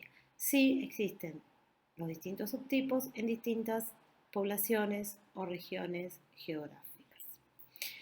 Aquí les muestro algunos datos de Argentina. Este fue un trabajo realizado en el instituto donde podemos ver que en algunos grupos de la población la prevalencia puede ser más alta. Si bien vimos al comienzo de esta charla que la prevalencia en bancos de sangre es muy baja, podemos observar, por ejemplo, en este trabajo que fue realizado en trabajadoras sexuales mujeres de distintas ciudades de Argentina, como en el total del país la prevalencia de HTLV1 y 2, sin distinguir, está cercana al 1,6%. Y cuando miramos los datos desagregados por región geográfica, vemos que la frecuencia de infección es bastante más alta en la provincia de Salta, donde estos virus son considerados en mayor prevalencia, son endémicos. Entonces, la prevalencia de esta infección depende mucho del área geográfica, por supuesto, también del año de estudio y del grupo de la población que estamos estudiando. Depende del año de estudio porque también, si bien estos virus son considerados endémicos en algunas poblaciones en particulares, también se ha observado en los últimos años que debido al uso de drogas inyectables y a las transfusiones que hasta hace unos años no eran testeadas para este agente, el virus se ha trasladado de zonas endémicas a zonas no endémicas como la región de Buenos Aires. Aquí tenemos algunos datos de prevalencia de infección por HTLV1 y 2 en pacientes con enfermedades de transmisión sexual y de alto riesgo de distintas regiones, donde podemos ver las distintas prevalencias, donde hay algunas regiones de Latinoamérica, por ejemplo, la región de Perú, donde tenemos que la frecuencia de HTLV1, por ejemplo, entre trabajadoras sexuales, está entre un 17 y un 22%. Sin embargo, Los datos, por ejemplo, de nuestro país, en ese mismo grupo de la población en trabajadoras sexuales, está cercano a un 2%, como mencionamos previamente. Y en otras regiones también hay valores más bajos. Perú es considerada un área endémica para HTLV1. Aquí tenemos otro trabajo también sobre frecuencias en distintas regiones, en particular con además el agregado de los distintos subtipos, ¿sí? En Argentina se han realizado varios estudios de caracterización de distintos subtipos. Y como podemos observar marcado, vemos que hay reporte de casos de HTLV1 y de HTLV2 en zonas del país como por ejemplo Ushuaia, Tierra del Fuego, Neuquén, que no son consideradas endémicas para estas infecciones. Sin embargo, como les explicaba previamente, debido a la movilidad de las poblaciones, estas infecciones cada vez se observan con mayor frecuencia en distintas regiones del país.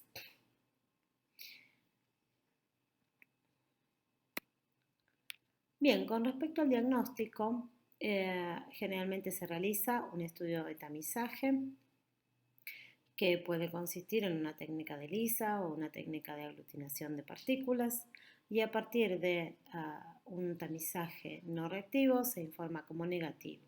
Si la técnica de tamizaje da reactivo, se puede confirmar por la técnica de Western blot. La técnica de Western blot me arroja resultados diferenciales, me puede decir si es un HTLV1 o si es un HTLV2. En algunos casos puede no poder diferenciarse y simplemente me informa que es HTLV. Y por supuesto en algunos casos puede dar un resultado indeterminado. Si el resultado es negativo, es confirmatorio de que el paciente no tiene la infección. Muchos laboratorios ya han implementado el diagnóstico molecular, que además es imprescindible en los casos donde no se puede identificar el tipo de HTLV o en los casos indeterminados.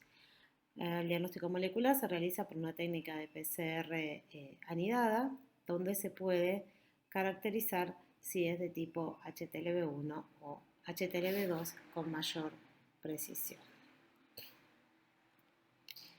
Vamos a revisar ahora algunas características del virus de la hepatitis B.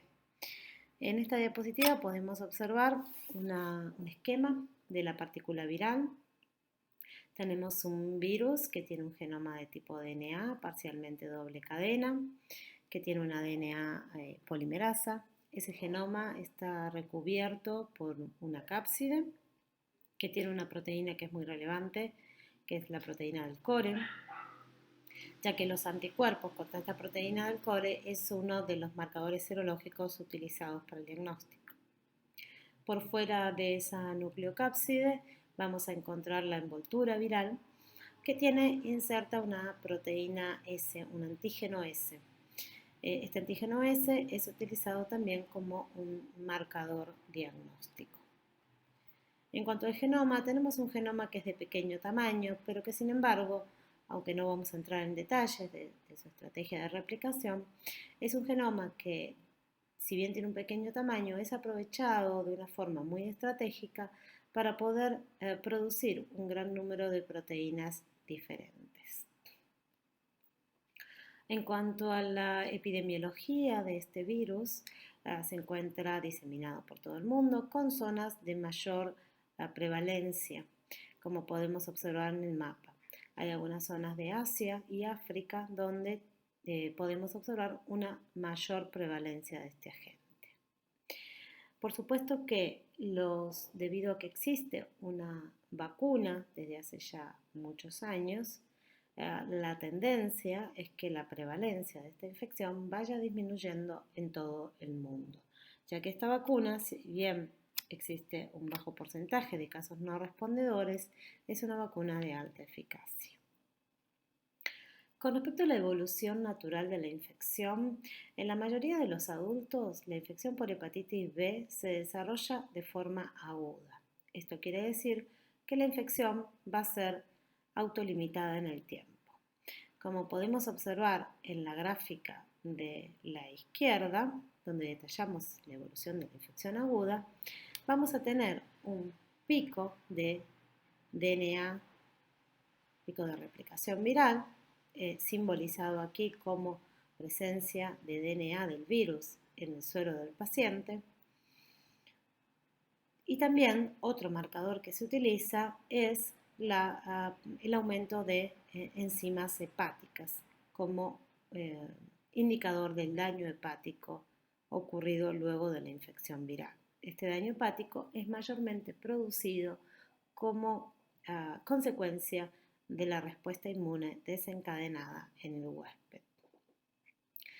Como podemos ver en las barras arriba de este gráfico, tenemos que al comienzo de la infección, simbolizado en color lila, tenemos la presencia de antígeno S en el suero del paciente y posterior, cuando la infección se autolimita, tenemos la presencia de los anticuerpos contra ese antígeno S. También podemos observar la presencia de otro antígeno, que es el antígeno E, y su posterior cambio a la detección de anticuerpos contra el antígeno E. Desde el comienzo de la infección, a los pocos días de la infección, podemos también detectar los anticuerpos contra el core del virus. En cuanto a la infección de tipo crónica, que si bien se da en muy pocos de los adultos infectados, es muy frecuente en los niños cuando son infectados a partir de la madre durante el embarazo. Cuando estos niños nacen con infección por hepatitis B, tienden a ser una infección crónica. Durante la infección crónica lo que podemos ver es que al comienzo de la misma se observa una gran cantidad de DNA viral en el suero del paciente, que puede ser variable, con algunos aumentos y algunas disminuciones, un periodo de tiempo que puede ser de varios años, donde vamos a tener una infección constante, una replicación viral constante pero en menor cuantía, para luego poder observar algunos periodos de la infección donde tengamos una mayor cuantía de virus en el suero del paciente.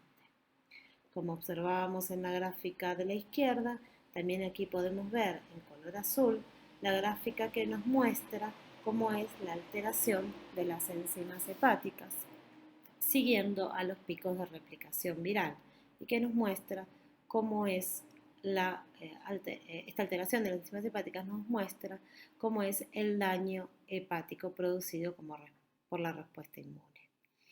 En las barras de arriba de la gráfica podemos observar entonces que el antígeno S continúa presente en suero por más de 6 meses. De hecho, es ese lo que determina que una infección es de tipo crónica, la presencia de antígeno S en el suero de un paciente por más de 6 meses.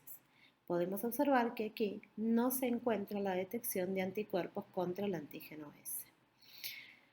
En cuanto al antígeno E, podemos ver que sí aparecen anticuerpos contra E, o podría también ser el caso de que no se encuentren anticuerpos contra el antígeno E y sigamos observando replicación viral. Y sí vamos a encontrar, como en el caso de la infección aguda, anticuerpos contra el core.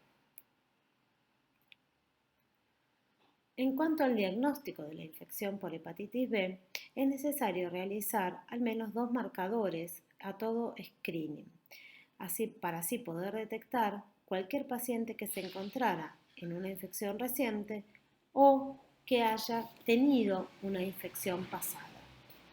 Entonces, los marcadores que se utilizan como método de screening son el antígeno S y los anticuerpos contra el core.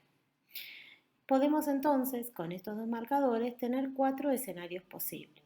En el primer escenario, donde los 2 marcadores dan negativos, lo que decimos es que ese paciente no tiene ni tuvo infección por hepatitis B, por lo cual se recomienda, si el paciente no estuvo vacunado, dar la vacunación para la hepatitis B, para prevenir futuras infecciones. Después podemos tener el caso donde los dos marcadores den positivos. Si tenemos un antígeno S positivo, eso quiere decir que el paciente tiene una infección activa por el virus. Por supuesto que después los resultados son confirmados por métodos moleculares.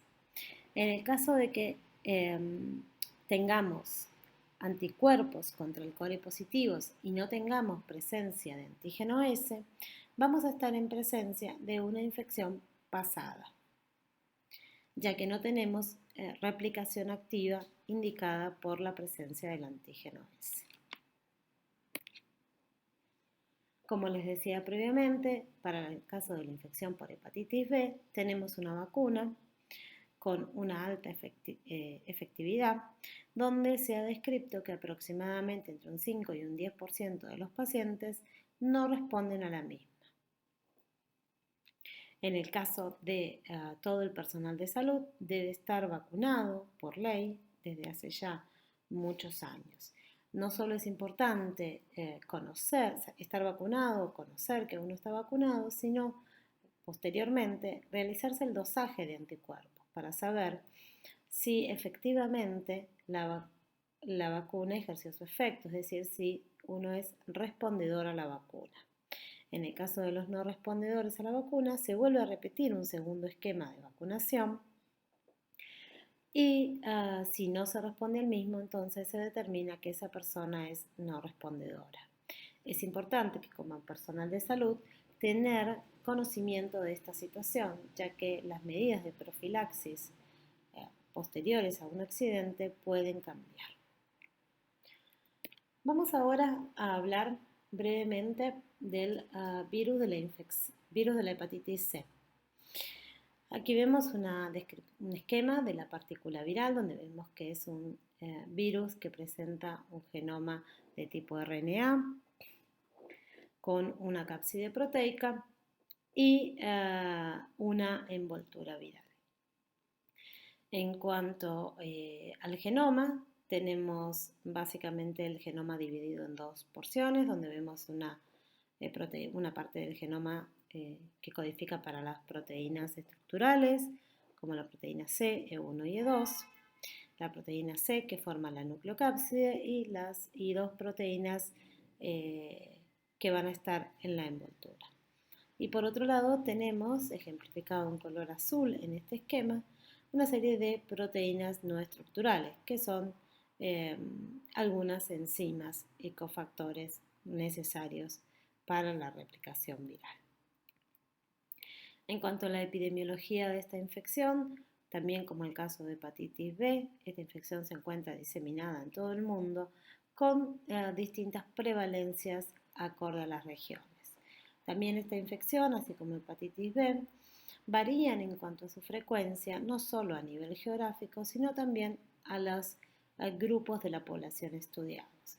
Debido a que son infecciones, tanto B como C, que comparten las vías de transmisión, dependiendo de los factores de riesgo asociados, estas prevalencias pueden cambiar. Por ejemplo, la infección por hepatitis C es común entre las personas que usan drogas inyectables compartiendo el material, ya que la mayor probabilidad de transmisión de este agente se encuentra justamente por vía sanguínea. En el caso de hepatitis B, por ejemplo, es una infección prevalente entre hombres que tienen sexo con hombres, ya que la vía de transmisión sexual, en particular la anal, ha mostrado ser de alta eficacia para esta infección. En cuanto a la evolución de la infección, la mayoría de los pacientes con hepatitis C evoluciona hacia la cronicidad, al contrario de lo que ocurre con los individuos adultos con infección por hepatitis B. Entonces, como podemos observar en la gráfica de la derecha, vemos que es posible en un paciente con infección crónica detectar RNA del virus constantemente a lo largo de la infección. Y por otro lado, también observamos la alteración en las enzimas hepáticas como producto de la infección viral. A la izquierda de la diapositiva podemos ver el curso de una infección de tipo aguda, donde vemos que Hay una gran replicación viral al comienzo de la infección para luego disminuir a cero. La infección aguda se da entonces en un menor porcentaje de los casos. En ambos casos se producen anticuerpos específicos contra el virus C, que van a ser utilizados como marcador. El ciclo de replicación de hepatitis C es interesante estudiarlo, ya que existen varios antivirales que se han desarrollado en los últimos tiempos que tienen como blanco justamente distintas etapas del ciclo de replicación viral. Aquí podemos ver entonces que es un virus que va a entrar formando un endosoma, luego se produce el desnudamiento, se produce la replicación del genoma y la traducción de las distintas proteínas, para luego las distintas proteínas con los genomas van a formar la progenie viral que van a salir de la célula infectada por el mecanismo de exocitosis. En cuanto al diagnóstico, se realiza un diagnóstico con medición de anticuerpos totales. Si los anticuerpos totales son negativos, se descarta la infección por hepatitis C. En cambio, si la técnica de medición de anticuerpos da un resultado reactivo, lo que se realiza es una técnica de biología molecular. Básicamente, se estudia la presencia del genoma viral, realizándose además la cuantificación por carga viral y la genotipificación del virus, ya que es relevante para el pronóstico del paciente.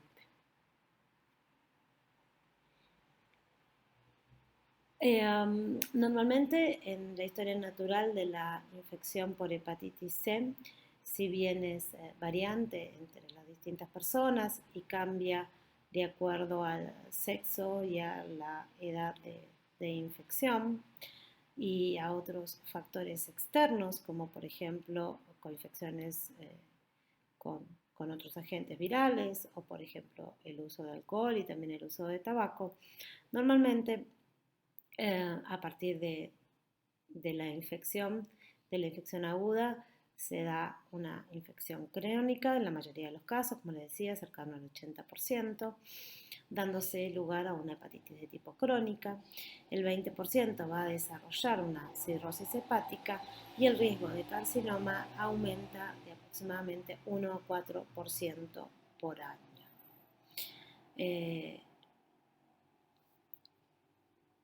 Como les decía antes entonces, tienen mayor riesgo de progresión aquellos que presentan características relacionadas, por ejemplo, a coinfección con otros agentes o el uso de alcohol y también de tabaco.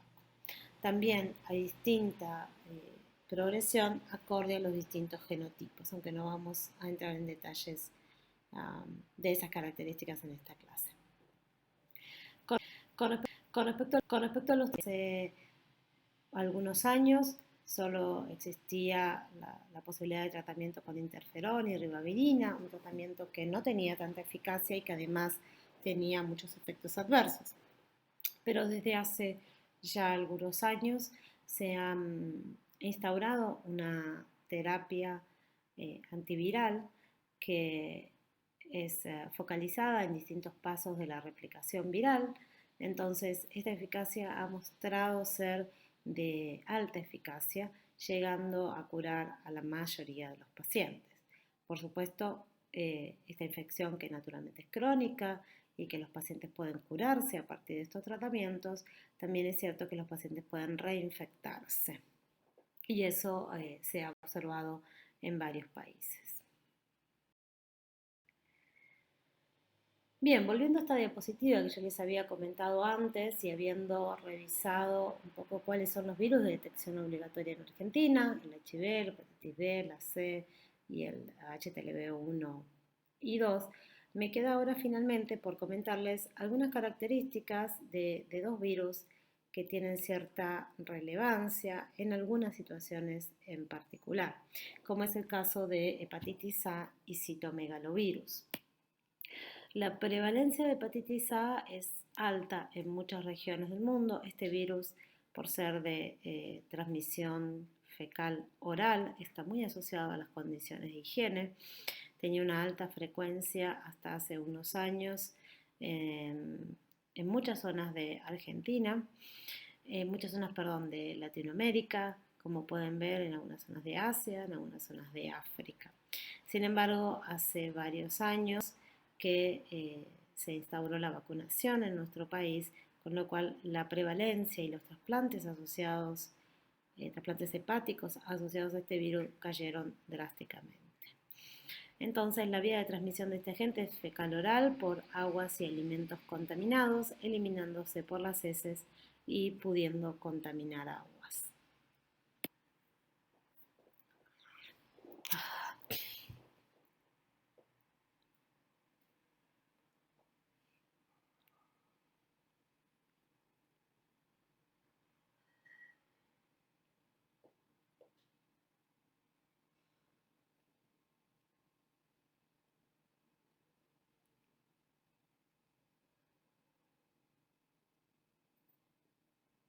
Como podemos observar, existen reportes en la bibliografía de transfusiones asociadas por infección por hepatitis A. El diagnóstico de hepatitis A se realiza a partir de la medición de IgM, donde podemos obtener un resultado tanto positivo como negativo y va a indicarnos la presencia de una hepatitis A de tipo aguda. Como les decía previamente, ya tenemos vacunación para hepatitis A desde el año 2005 aproximadamente. Por lo tanto, esta vacuna de hepatitis A se encuentra incluida en el calendario de vacunación, así como también la de hepatitis B. Por lo tanto, como podemos observar en esta gráfica, los casos de hepatitis A partir de la introducción de la vacunación, se volvieron casi despreciables, es decir, ocurrió en el 2005, cuando se incorporó esta vacuna, una reducción del 88% de los casos. Y lo más importante es que del año 2007 no se observan trasplantes de hígados asociados a la infección por el virus de la hepatitis A. Por último, una de las infecciones que puede ser relevante en algunos casos testear en banco de sangre es el citomegalovirus. El citomegalovirus es una infección, es un virus de la familia de los herpes viridae que está ampliamente diseminado, donde gran parte de la población mundial está infectada. Normalmente este virus a un individuo inmunocompetente no le trae mayores problemas, sin embargo, puede ocurrir una reactivación de la latencia en los individuos inmunosuprimidos, trasplantados, por ejemplo. En estos casos, entonces, puede llegar a darse una reactivación y se vuelve relevante chequear la infección por citomegalovirus antes de transfundir a este tipo de individuos. Existen reportes en la bibliografía donde se puede describir que ha habido infecciones por citomegalovirus transmitidas por transfusiones. Como les decía antes entonces, en el hospedero inmunocompetente esta infección puede ser asintomática o tener síntomas leves, como un síndrome mononucleosiforme con fiebre y adenopatías, pero sin embargo en un hospedero inmunocomprometido la infección puede ser de gravedad, diseminarse a pulmones, al sistema nervioso central, hígado y demás. Puede llegar a dar una infección de mayor gravedad. Con respecto a la transmisión de madre al hijo, es una causa importante de anomalías congénitas. Aproximadamente el 1% de los recién nacidos se infectan, muchos de ellos, la gran mayoría de ellos van a ser asintomáticos al nacer, pudiendo desarrollar un bajo porcentaje una enfermedad tardía y un 10% aproximadamente van a tener ya sintomatología al momento del nacimiento. En cuanto al diagnóstico, básicamente es por detección de anticuerpos en cuanto al diagnóstico indirecto, y también puede hacerse un diagnóstico directo a partir de alguna antigenemia o a partir también de antigenemia para detección de antígenos específicos, tanto en muestras clínicas como en cultivos celulares, y también, por supuesto, técnicas de biología molecular que intenten detectar el DNA viral. No existe vacuna para esta infección, pero sí existen tratamientos, como el ganciclovir o valganciclovir, dentro de los más conocidos. Finalmente, quiero mencionarles también el caso de, así como vimos de hepatitis A, también hepatitis E puede ser transmitida eventualmente a partir de sangre o componentes sanguíneos. Bien, finalmente entonces volvemos a esta diapositiva solo para comentarles que lo más relevante para ustedes es que se lleven el concepto de las características principales de aquellos virus que son de detección obligatoria en Argentina, pero que sin embargo tengan en cuenta que existen otros virus con potencialidad de ser transmitidos por sangre, algunos de los cuales se pueden llegar a encontrar en nuestro país, otros no, y que podría eventualmente esta obligatoriedad de detectar estos agentes cambiar para poder incluir algunos otros agentes. Finalmente, es importante que consideren entonces esta situación dinámica en cuanto a cuáles virus pueden llegar a ser de importancia en la práctica de la hemoterapia.